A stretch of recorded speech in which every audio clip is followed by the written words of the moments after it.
إن الحمد لله نحمده ونستعينه ونستغفره ونعوذ بالله من شرور أنفسنا ومن سيئات أعمالنا من يهده الله فلا مضل له ومن يضلل فلا هادي له وأشهد أن لا إله إلا الله وحده لا شريك له وأشهد أن محمدا عبده ورسوله يا أيها الذين آمنوا اتقوا الله حق تقاته ولا تموتن إلا وأنتم مسلمون يا أيها الناس اتقوا ربكم الذي خلقكم من نفس واحدة وخلق منها زوجها وبث منهما رجالا كثيرا ونساء واتقوا الله الذي تساءلون به والأرحام إن الله كان عليكم رقيبا يا أيها الذين آمنوا اتقوا الله وقولوا قولا سديدا يصلح لكم أعمالكم ويغفر لكم ذنوبكم ومن يطع الله ورسوله فقد فاز فوزا عظيما أما بعد فإن خير الحديث كتاب الله وخير الهدي هدي محمد صلى الله عليه وسلم وشر الأمور محدثاتها وكل محدثة بدعة وكل بدعة ضلالة وكل ضلالة في النار أعوذ بالله السميع العليم من الشيطان الرجيم من همزه ونفخه ونفسه النبي أولى بالمؤمنين من أنفسهم وأزواجه أمهاتهم معزز شرکاء اجلاس اور پردہ نشین خواتین اسلام، سیرت امہات المومنین کے اس پروگرام کے تحت ہم نے گزشتہ دنوں میں ازواج مطہرات میں سے کئی ایک کی سوانح حیات اور کئی ایک کے حالات زندگی سماعت کیے ہیں، اور آج میں آپ کی خدمت میں ایک اور ام المومنین حضرت ام سلمہ رضی اللہ تعالی عنہا کے حالات زندگی لے کر آپ کی خدمت میں حاضر ہوا ہوں۔ ام سلمہ رضی اللہ عنہا جو اپنی کنیت سے مشہور ہو گئیں، نام ان کا ہند تھا، ہند بنت ابی امیہ، لیکن کنیت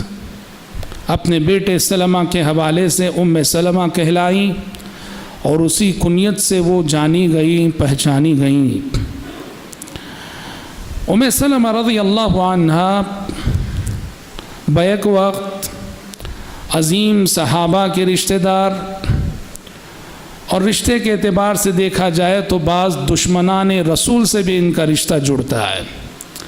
چنانچہ وہ بیک وقت اللہ کی تلوار جنہیں کہا گیا خالد بن ولید رضی اللہ عنہ، ان کی چچا زاد بہن لگتی ہیں، اور وہیں ابو جہل بن ہشام کی بھی چچا زاد بہن لگتی ہیں، اور مشہور صحابی عمار بن یاسر رضی اللہ عنہ، عمار بن یاسر رضی اللہ عنہ کی رضائی یعنی دودھ شریک بہن لگتی ہیں۔ اور ام سلمہ رضی اللہ عنہ کی خصوصیت یہ بھی ہے کہ امہات المومنین میں سب سے زیادہ عمر پانے والی، سب سے طویل عمر پانے والی اور سب سے آخری میں وفات پانے والی ام المومنین ہیں۔ تقریباً ایک روایت کے مطابق ام سلمہ رضی اللہ عنہا نے 90 برس عمر پائی، 90 سال کی عمر میں انہوں نے وفات پائی۔ ان کے پہلے شوہر تھے ابو سلمہ بن عبد الاسد، اور یہ ابو سلمہ یہ پیارے نبی کے دودھ شریک بھائی تھے، پیارے نبی کے رضائی بھائی تھے ابو سلمہ جو ام سلمہ کے شوہر تھے، اس لیے کہ بچپن میں سویبہ جو کہ ابو لہب کی لونڈی تھی، سویبہ نے پیارے نبی کو بھی دودھ پلایا تھا اور ابو سلمہ بن عبد الاسد کو بھی دودھ پلایا تھا، اور یہی ابو سلمہ جو ہے ام سلمہ کے شوہر تھے۔ ابو سلمہ رضی اللہ عنہ پیارے نبی سے بڑی قربت رکھتے تھے، بڑی نسبت رکھتے تھے۔ یہی وجہ ہے کہ جب اسلام کا آغاز ہوا تو یہ دونوں میاں بیوی سابقین اولین میں ان کا شمار ہوا کہ وہ نفوس قدسیہ جنہوں نے پیارے نبی کی آواز پہ سب سے پہلے لبیک کی کہا، اور مکی زندگی میں سب سے پہلے اسلام کے لیے جن لوگوں نے قربانیاں دی ان میں اس جوڑے کا شمار ہوتا ہے ام سلمہ اور ابو سلمہ رضی اللہ عنہما کا۔ اور جیسے کہ آپ جانتے ہیں کہ مکے میں جو لوگ مسلمان ہوئے تھے ابتدائی زندگی میں، انہیں جن آزمائشوں سے گزرنا پڑا ان میں سے ایک آزمائش ہجرت کی بھی تھی۔ بہت سو کو مکہ چھوڑ کر حبشہ جانا پڑا، تو چنانچہ یہ جوڑا بھی ابو سلمہ اور ام سلمہ رضی اللہ عنہما، ان دونوں کے جوڑے نے بھی مکہ سے مدینہ ہجرت کی۔ اور یہ نہ سمجھو کہ ہجرت کوئی معمولی قربانی ہے، ہجرت بہت بڑی قربانی ہے، بہت بڑی قربانی، ایک ایسی قربانی جس کے اندر دسیوں قربانیاں ہیں۔ انسان کو اچانک اپنا وطن چھوڑنا پڑے، اپنا گاؤں چھوڑنا پڑے، اپنا محلہ چھوڑنا پڑے، اپنا گھر بار چھوڑنا پڑے، اپنے رشتہ دار چھوڑنے پڑے، اپنا کاروبار چھوڑنا پڑے، اور ایک اجنبی مقام پہ جہاں کوئی جاننے والا نہیں، پہچاننے والا نہیں، جہاں ہمارے پاس کوئی دولت نہیں، کوئی سرمایہ نہیں، وہاں جا کے پناہ لینا، سوچو کہ کیسی دشواریاں، کیسے چیلنجز، کیسے مشکلات۔ اور یہ آزمائش اس وقت بڑی ہو جاتی ہے جب اس آزمائش میں ہم تنہا نہیں، ہمارے ساتھ ہماری بیوی بھی ہے، ہمارے ساتھ ہمارے بچے بھی ہیں، واللہ آپ اندازہ نہیں کر سکتے۔ اسی لیے ہجرت کی اجر و ثواب کیا بتایا گیا؟ کہا کہ الہجرت تہدم ما کان قبلها، جس طرح ایک کافر مسلمان ہو کلمہ پڑھے تو کلمہ پڑھنے سے گزری ہوئی زندگی کے سارے گناہ معاف ہیں، ویسے ہی ایک مہاجر جب اللہ کے راستے میں ہجرت کرتا ہے تو گزری ہوئی زندگی کے سارے گناہ اس کے معاف ہوتے ہیں، اثر نو اس کے نامہ اعمال کا سلسلہ شروع ہوتا ہے۔ اس آزمائش سے گزرنا پڑا ام سلمہ کو اپنے شوہر ابو سلمہ کے ساتھ، اور حبشہ جانے کے بعد ہی اللہ تبارک و تعالیٰ نے انہیں اولاد سے نوازا۔ ابو سلمہ اور ام سلمہ دونوں کی کنیت اسی اولاد سے ہے، یعنی حضرت سلمہ رضی اللہ عنہ کی ولادت حبشہ میں ہوئی، اسی لیے ابو سلمہ کہلائے اور ام سلمہ کہلائے۔ اور آپ کو معلوم ہے کہ جن لوگوں نے حبشہ میں ہجرت کی تھی، مکے میں بعد میں حالات کچھ معمول پر آئے تو واپس مکہ آ گئے تھے، تو واپس مکہ آئے حضرت ام سلمہ اور ابو سلمہ، اور جب مکے سے پھر سے مدینے کی طرف ہجرت ہوئی تو اور سارے صحابہ کے ساتھ اس جوڑے نے بھی ہجرت کی، اور یہ ہجرت اللہ اکبر بڑے امتحان سے گزرے، امتحان در امتحان، ابتلا در ابتلا، آزمائش در آزمائش، ہجرت خود ایک آزمائش، اور اس آزمائش میں اس جوڑے کو کتنی آزمائشیں آئیں، اور سارے لوگ نکلے اور آسانی سے مدینہ پہنچ گئے، لیکن اس جوڑے نے جو ہجرت کی ام سلمہ نے اور ابو سلمہ نے، جب ابو سلمہ اپنی بیوی ام سلمہ کو لے کر، اپنے بیٹے سلمہ کو لے کے جب ہجرت کر رہے تھے تو ام سلمہ کے رشتہ دار آ گئے، یعنی ابو سلمہ کے سسرال والے آ گئے، ام سلمہ کے رشتہ دار آ گئے۔ انہوں نے ابو سلمہ سے کہا تم جا سکتے ہو پر ہماری لڑکی کو نہیں لے جا سکتے۔ ام سلمہ رضی اللہ عنہ کو چھین لیا گیا، زبردستی روک لیا گیا۔ جب ام سلمہ کے رشتہ داروں نے ام سلمہ کو روک لیا تو ابو سلمہ کے گھر والوں نے بچے کو چھین لیا، کہا کہ بچے کو بھی ہم نہیں دیں گے، ام سلمہ کے حوالے نہیں کریں گے، بچہ ہمارا حق ہے، ہم لیں گے۔ کھینچا تانی ہو رہی تھی کہ اس بچے کا، اس معصوم بچے کا ہاتھ ٹوٹ گیا، ہاتھ ٹوٹ گیا۔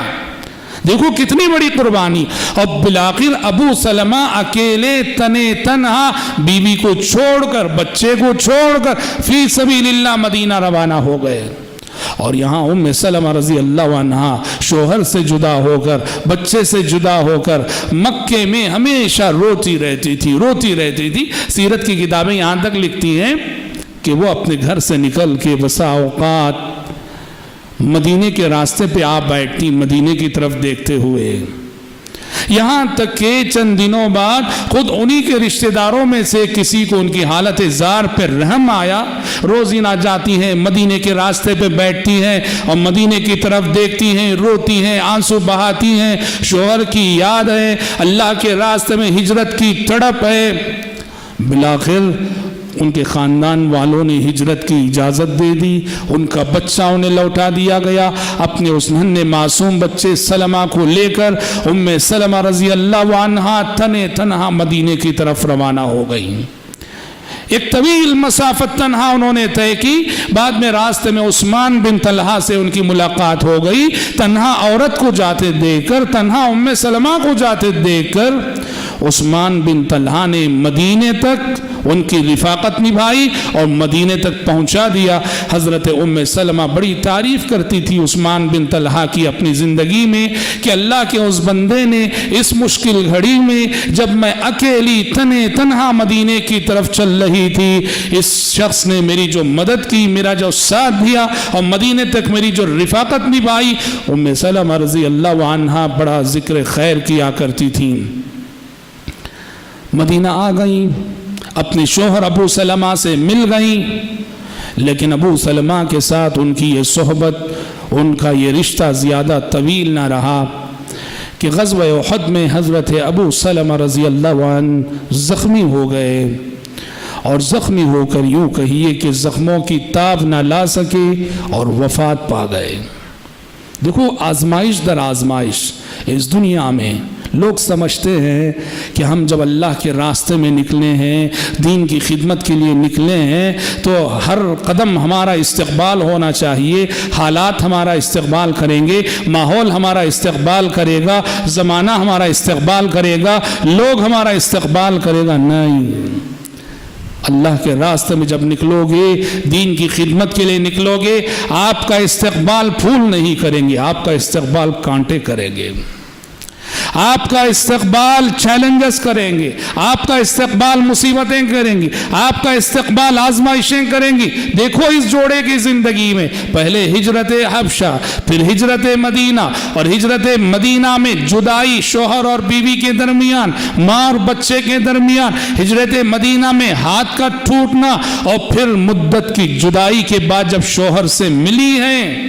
تو یہ رفاقت بھی زیادہ طویل نہ ہوئی کہ غزوہ احد میں کھائے ہوئے زخم کے سبب ابو سلمہ داغ مفارقت دے گئے، ابو سلمہ انتقال کر گئے۔ ایمان والوں کی آزمائش اس دنیا میں سب سے زیادہ سخت ہوتی ہے۔ جن کے دل میں ایمان مضبوط ہو وہی ان حالات کا مقابلہ کرتے ہیں، اور ایمان والے کی پہچان یہ ہے کہ یہ آزمائشیں اس کے قدم کو متزلزل نہیں کرتی، یہ آزمائشیں اس کے ایمان کو اور پختہ کرتی اور مضبوط کرتی ہیں۔ اور جس کے دل میں ایمان کمزور ہو یا ایمان کی جگہ نفاق ہو، وہ ان آزمائشوں میں ثابت قدمی دکھا نہیں سکتا، وہ ثابت قدم نہیں رہ سکتا، وہ بہت جلد اپنی بدعقیدگی اور سابقہ دین کی طرف لوٹ جاتا ہے۔ یاد رکھو، یہ غلط فہمی اپنے ذہنوں سے نکال دو، جب ہم اللہ کے ہو جائیں گے تو ہر قدم ہمارا استقبال ہوگا اور حالات ہمارے فیور میں ہوں گے ہمیشہ۔ یہ غلط فہمی اپنے ذہن سے نکال دینا۔ اللہ کے راستے میں جب نکلو گے، دین کے لیے جب چلو گے، سب کچھ قربان کرنے کا حوصلہ لے کے قدم بڑھانا۔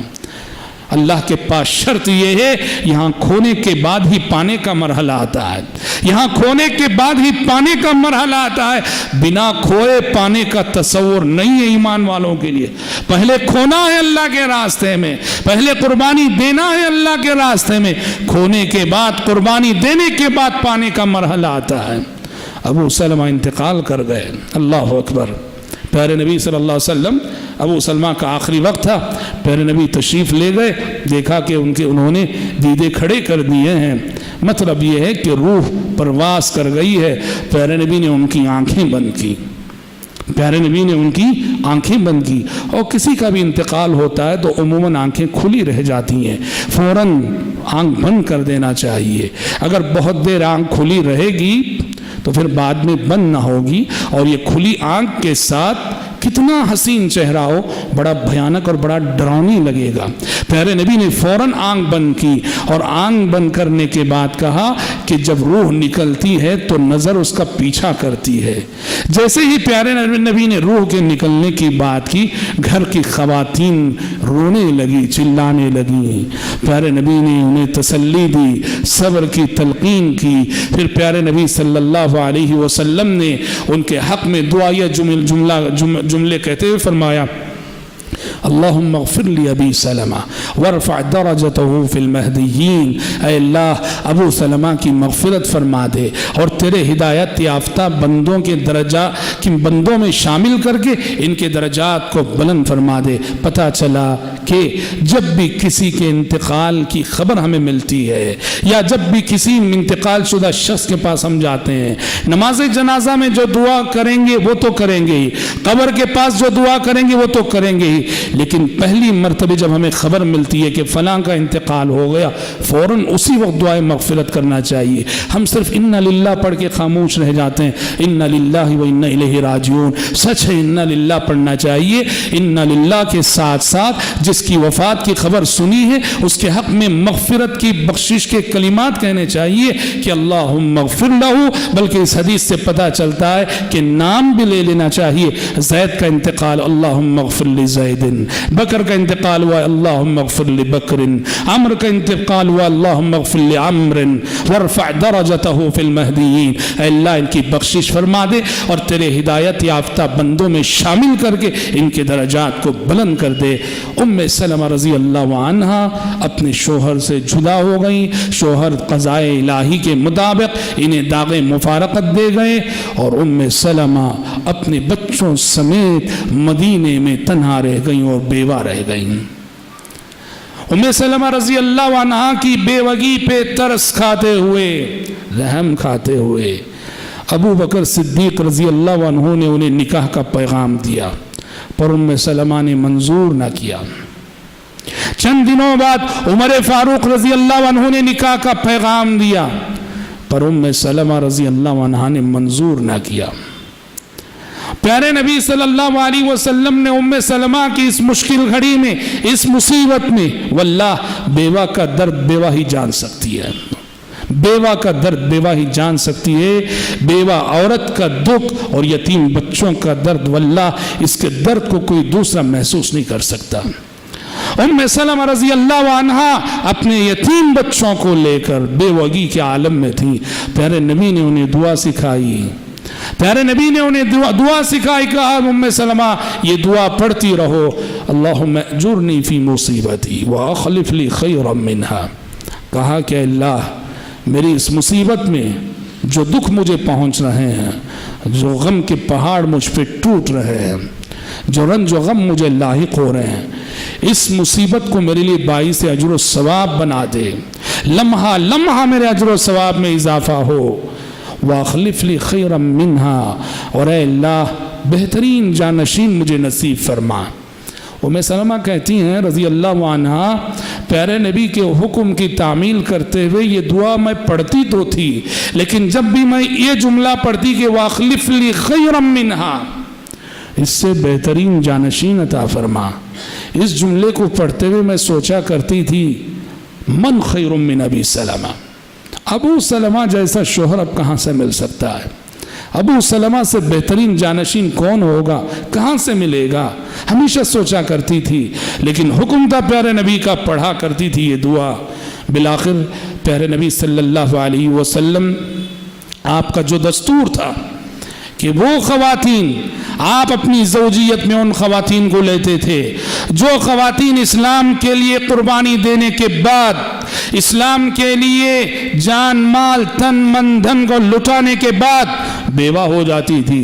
ان خواتین کو پیارے نبی اپنی زوجیت میں لیتے تھے، تاکہ یہ خواتین جنہوں نے اسلام کی تاریخ کے ابتدا میں جب شجر اسلام کو پانی کی ضرورت تھی، اپنے خون سے انہوں نے شجر اسلام کی آبیاری کی ہے، یہ خواتین حق رکھتی ہیں کہ قیامت تک آنے والے مسلمانوں کی مائیں کہلائے۔ آپ ایسی خواتین کو اپنی زوجیت میں لیتے تھے، چنانچہ ام سلمہ کی ان قربانیوں کو دیکھ کر پیارے نبی صلی اللہ علیہ وسلم نے ام سلمہ رضی اللہ عنہا کو بھی پیغام دیا اور انہیں اپنے نکاح میں لینے کی آمادگی ظاہر کی۔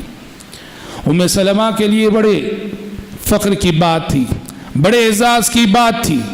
اور ناقابل یقین خوشخبری تھی کہ پیارے نبی کی زوجیت کا شرف مل رہا ہے، پیارے نبی جیسا شوہر انہیں مل رہا ہے، لیکن ام سلمہ رضی اللہ عنہ بڑی سمجھدار خاتون تھیں، بڑی دور اندیش خاتون تھیں۔ ام سلمہ رضی اللہ عنہ نے جب پیارے نبی نے رشتے کی پیشکش کی تو کہا کہ اللہ کے نبی، رشتہ قبول کرنے میں تو کوئی تأمل نہیں، مگر دو مسئلے ہیں۔ پہلا مسئلہ یہ ہے کہ میرے اندر جذبہ غیرت بہت پایا جاتا ہے، میں بہت باغیرت خاتون ہوں، اور آپ کی اور بیویاں بھی ہیں، اور سوکن جب ہوتی ہے عورت کی تو اس سوکن پن کے رشتے میں آ کر وہ بسا اوقات شوہر کے ساتھ گستاخی کر بیٹھتی ہے۔ ام سلمہ کو یہ خوف لاحق ہوا کہ اگر میں نبی کریم صلی اللہ علیہ وسلم کی زوجیت کی کے شرف کو قبول کرتی ہوں، کہیں ایسا نہ ہو کہ کل آپ کی سوکنوں کے ساتھ رہ کر کبھی میری کسی ادا سے، میری کسی بات سے پیارے نبی کو تکلیف نہ ہو جائے، میرا جذبہ غیرت کہیں مجھے پیارے نبی کی شان میں گستاخی پہ آمادہ نہ کر دے۔ کہا کہ اللہ کے نبی، ایک تو میں اپنے جذبہ غیرت سے ڈرتی ہوں، اور کل ہم نے جذبہ غیرت کے سلسلے میں بتایا فی نفسی ہی اچھا جذبہ ہے یہ، لیکن ایک حد میں رہنا چاہیے، حد سے اگر بڑھ جاتا ہے تو یہ بڑے مسائل پیدا کرتا ہے۔ دوسرا مسئلہ انہوں نے کہا کہ اللہ کے نبی، میرے چھوٹے چھوٹے بچے، ان بچوں کا کیا ہوگا؟ پیارے نبی صلی اللہ علیہ وسلم نے دونوں مسائل کا حل پیش کیا۔ پیارے نبی نے کہا، رہا تمہارا جذبہ غیرت، میں اللہ سے دعا کروں گا، اللہ تبارک و تعالیٰ تمہارے جذبہ غیرت کو حد اعتدال میں رکھے گا۔ اور واقعتاً آپ دیکھیں گے رشتہ زوجیت میں آنے کے بعد کبھی نہیں دیکھیں گے کہ ام سلمہ رضی اللہ عنہ کا جذبہ غیرت بھڑکا ہو، جبکہ وہ بڑی باغیرت خاتون تھی۔ انہیں احساس تھا اپنی اس کمزوری کا کہ جب میرا جذبہ غیرت بھڑکتا ہے تو میں ان کنٹرول ہو جاتی ہوں، اسی لیے پیارے نبی سے انہوں نے کہا تھا۔ لیکن پیارے نبی کی دعا،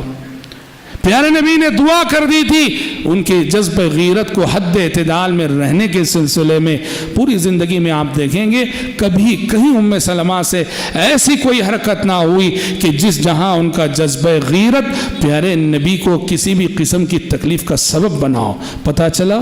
ہمارے مزاج اور طبیعت کی جو کمزوریاں ہوتی ہیں میرے بھائی اور میری بہنوں، دعاؤں سے یہ مسئلہ حل ہو سکتا ہے، دعاؤں کا سہارا لینا چاہیے۔ ہمیں اپنے مزاج اور اپنی طبیعت میں جو شر ہے سب سے پہلے اس کا احساس ہونا چاہیے، اس کا اعتراف ہونا چاہیے، ورنہ کون مانتا ہے؟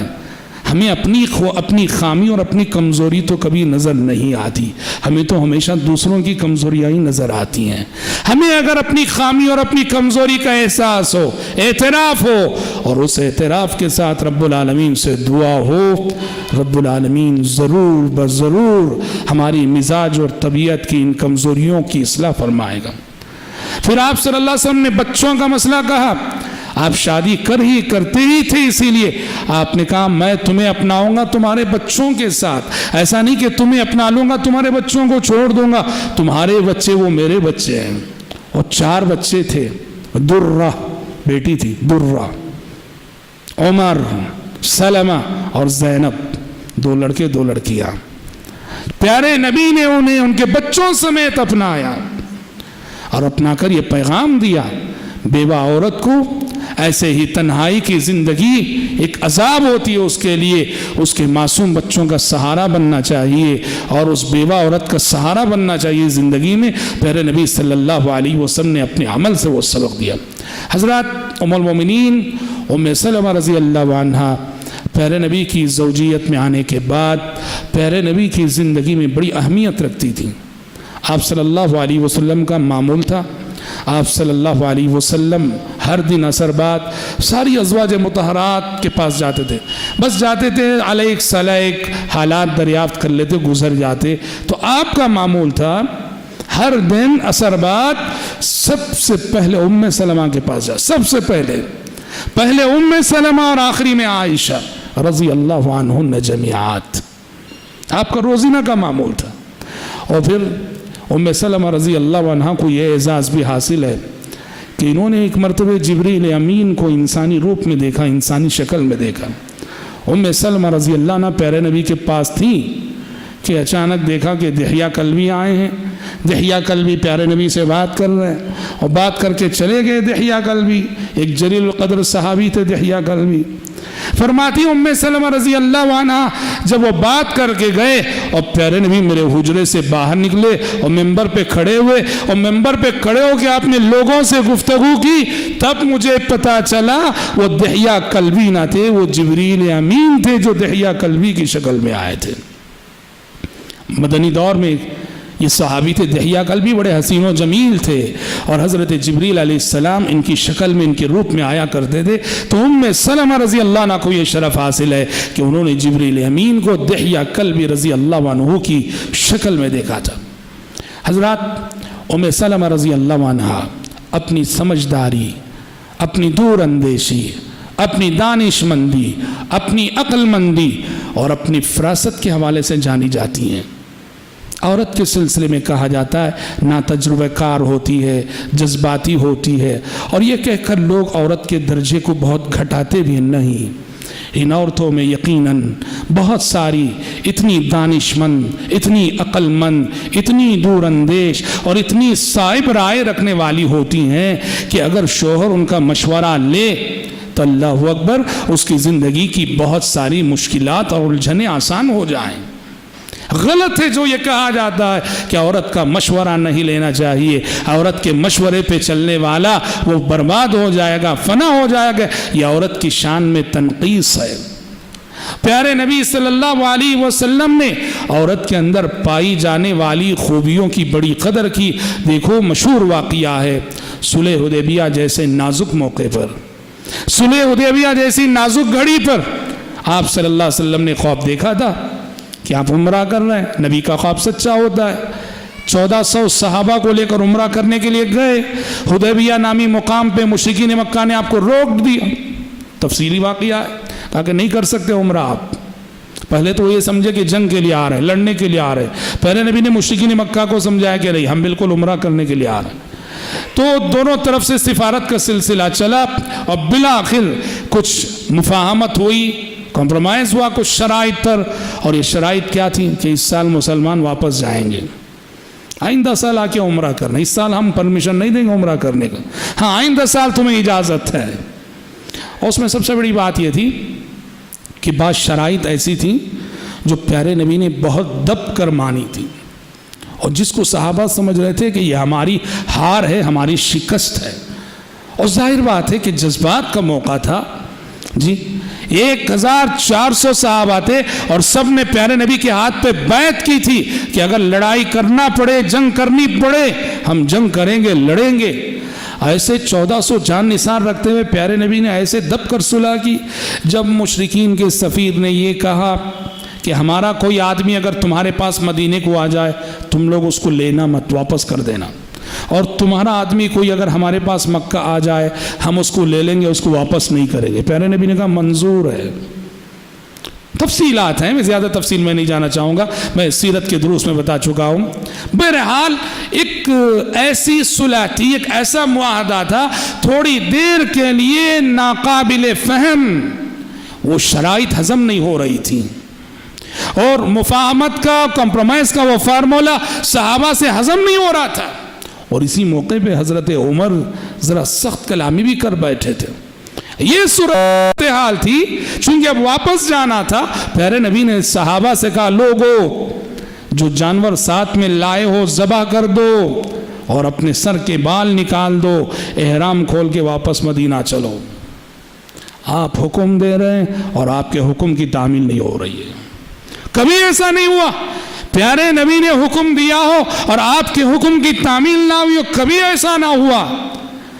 لیکن آج یہ ہے کہ پیارے نبی حکم دے رہے ہیں، بار بار فرما رہے ہیں لوگوں اپنے جانور ذبح کرو، سر کے بال نکالو اور احرام کھول کے واپس چلو مدینہ۔ آپ کے بار بار فرمانے کے باوجود صحابہ ٹس سے مس نہیں ہو رہے، آپ کے حکم کی تعمیل نہیں ہو رہی ہے، کوئی جانور ذبح نہیں ہو رہا ہے، کوئی بال نہیں نکال رہا ہے۔ پیارے نبی بہت پریشان اپنے خیمے میں داخل ہو رہے ہیں، جو ٹینٹ لگایا گیا تھا باہر نکل رہے، داخل ہو رہے ہیں باہر نکل رہے ہیں۔ ام سلمہ نے آپ صلی اللہ علیہ وسلم کی پریشانی دیکھی۔ ام سلمہ رضی اللہ عنہا نے کہا اللہ کے نبی کیا بات ہے، کیوں اس قدر پریشان نظر آ رہے ہیں؟ پیارے نبی نے کہا ام سلمہ دیکھتی نہیں ہو، میں حکم دے رہا لوگوں کو کہ اپنے جانور ذبح کریں، سر کے بال نکالیں اور واپس مدینہ چلے احرام کھول کے، پر میرے حکم کی تعمیل نہیں ہو رہی، کوئی عمل نہیں کر رہا ہے۔ ام سلمہ رضی اللہ عنہ صورتحال کو خوب سمجھتی تھی۔ بات یہ نہ تھی کہ صحابہ آپ صلی اللہ علیہ وسلم کی نافرمانی کر رہے تھے، نعوذ باللہ، ایسا نہیں،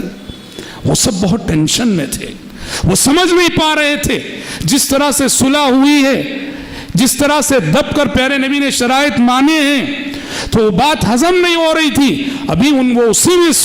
اسی سلسلے میں سوچ رہے تھے، حواس باختہ تھے صحابہ۔ ام سلمہ رضی اللہ عنہ نے کہا کہ اللہ کے نبی آپ کو پریشان ہونے کی ضرورت نہیں اور زبان سے کہنے کی بھی ضرورت نہیں، بس جائیے لوگوں کے سامنے، بس آپ اپنے سر کے بال منڈوائیے،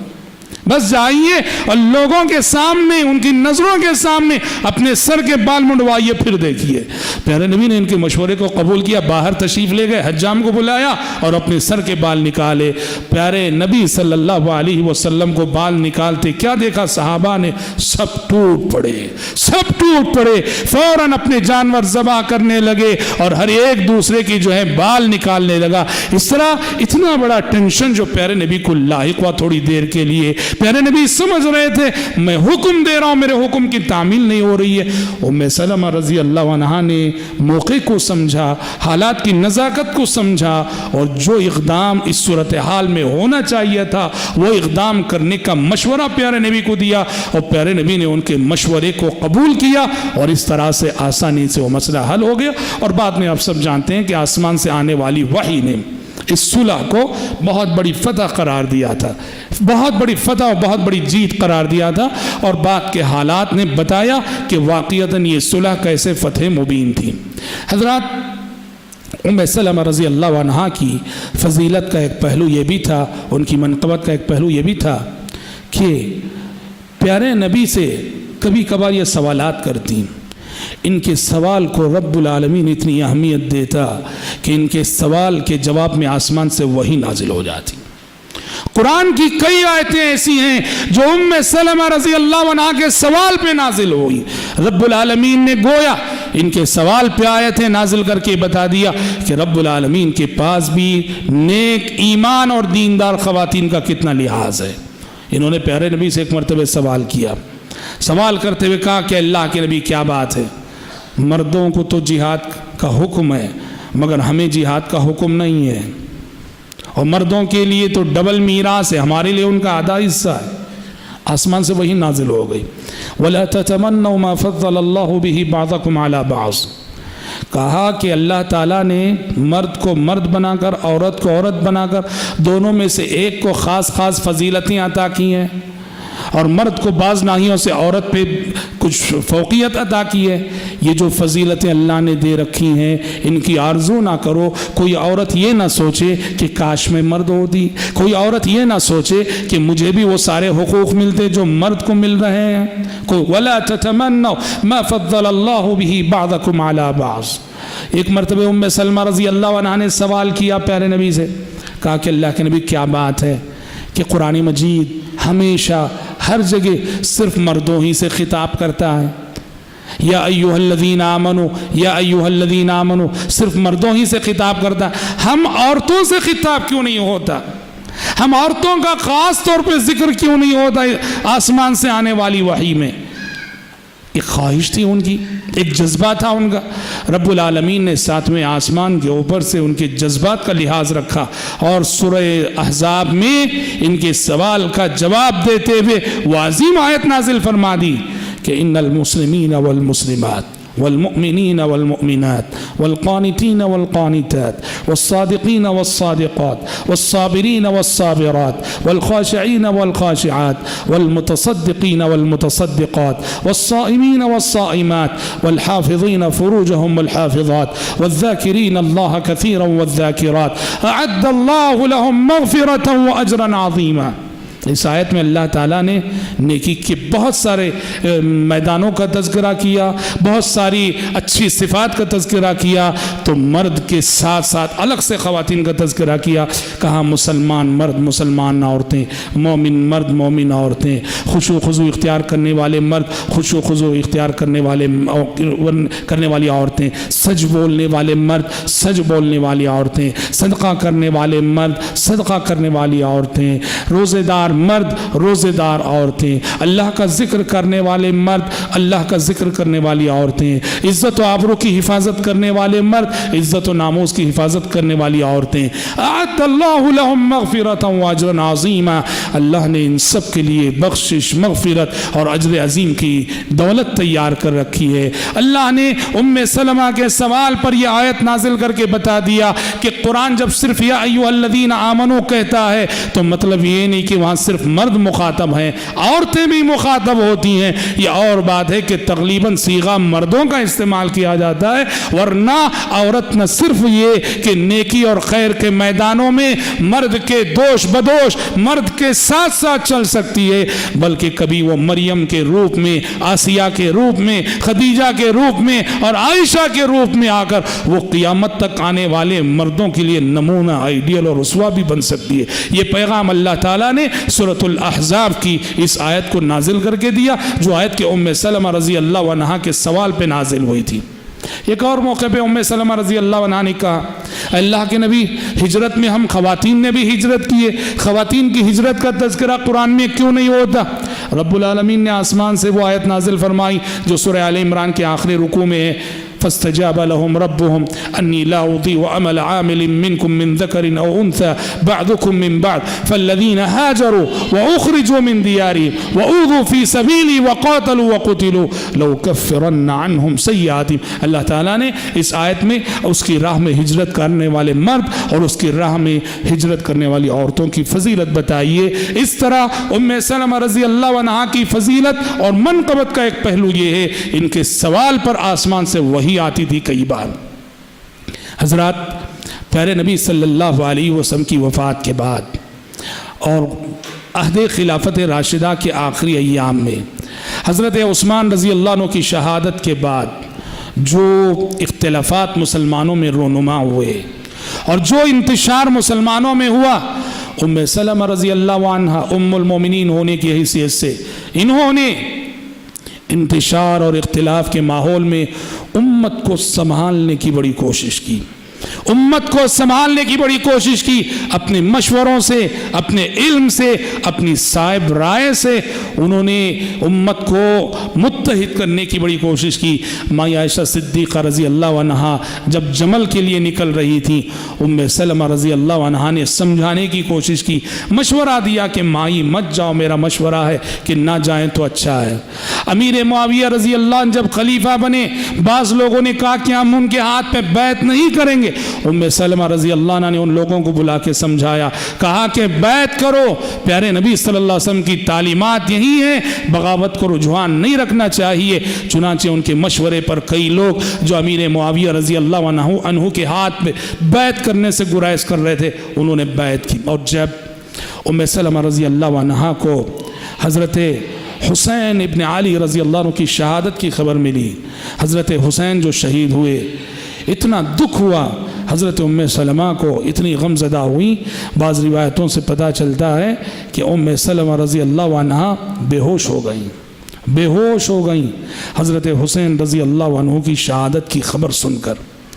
رضی اللہ عنہ۔ بہرحال وہ کوشش کرتی تھیں حالات کو سنبھالنے کی، اور انتشار اور بکھراؤ جو مسلمانوں کی صفوں میں آ رہا تھا اسے پھر سے جو ہے امت مسلمہ کو منظم کرنے کی۔ حضرات، جہاں ام سلمہ رضی اللہ عنہا نے اپنی دور اندیشی، اپنی عقل مندی اور فراست سے دین کی خدمت کی، وہیں وفات نبوی کے بعد روایت حدیث کے ذریعے سے بھی انہوں نے دین کی خدمت کی۔ جیسا کہ ہم نے بتایا، امہات المومنین کو اللہ کی جانب سے حکم تھا، تمہاری ذمہ داری ہے کہ پیغمبر کی گھریلو زندگی اور پیغمبر کی جو تعلیمات ہیں، تمہارے گھر میں نبی کریم صلی اللہ علیہ وسلم کے جو ارشادات اور ملفوظات ہیں اور آسمان سے جو وحی آیا کرتی ہے، ہے اس کو امت تک پہنچانا یہ تمہاری ذمہ داری ہے۔ ام سلمہ رضی اللہ عنہا نے بھی اس ذمہ داری کو خوب نبھایا، چنانچہ ان سے کتب احادیث میں 400 کے قریب حدیثیں مروی ہیں، 370 پر 8 حدیثیں حضرت ام سلمہ رضی اللہ عنہا نے روایت کی ہیں، جن میں عظیم عظیم حدیثیں ہیں۔ حبشہ کی جو تفصیلات ہیں کہ حبشہ میں حضرت جعفر نے جو تقریر کی شاہ حبش نجاشی کے دربار میں، یہ ساری تفصیلات روایت کرنے والی حضرت ام سلمہ رضی اللہ عنہا ہے۔ ایک اور حدیث روایت کرتے ہوئے فرماتی ہیں عہد نبوت کا ایک واقعہ، فرماتی ہیں کہ عہد نبوت میں ایک مخنث تھا۔ مخنث کسے کہتے ہیں؟ جسے ہماری عام سادہ سی زبان میں ہجڑا کہا جاتا ہے۔ کہتی ہیں کہ عہد نبوت میں ایک مخنث تھا، چونکہ وہ مخنث تھا اس لیے خواتین میں بھی آیا جایا کرتا تھا، پردے اردے کی کوئی بات نہ تھی۔ فرماتی ہیں کہ ایک مرتبہ میرے بھائی عبداللہ میرے کمرے میں میرے ساتھ بیٹھے ہوئے تھے، عبداللہ بن ابو امیہ جو پیارے نبی کے سالے اور ام سلمہ کے بھائی تھے، اور وہ مخنث بھی موجود تھا۔ اس نے میرے بھائی عبداللہ بن ابی امیہ سے کہا کہ یا عبداللہ ان فتح اللہ علیکم الطائف فعلیک بابنت غیلان فإنها تقبل ب4 وتدبر ب8۔ وہ میرے بھائی عبداللہ بن امیہ کو مشورہ دے رہا ہے کہ عبداللہ دیکھو،